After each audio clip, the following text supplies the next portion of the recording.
LinkedIn News recently linked to a CNBC article that showed that AI and data centers to drive AI was leading to a huge spike in electricity demand.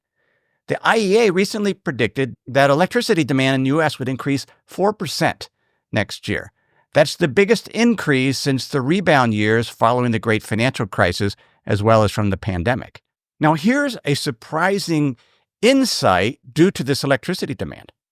Nuclear power is fitting in. Nuclear power is in demand. Microsoft recently signed a 20-year agreement with Constellation Energy for power, including reopening a nuclear reactor at 3 Mile Island. Now, for many of us, 3 Mile Island, we remember the accident back there in 1979.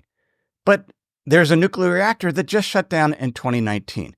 There's an advantage to nuclear in that these facilities are already hooked up to the grid, whereas many renewable projects, it takes 5 to 15 years to hook up to the grid.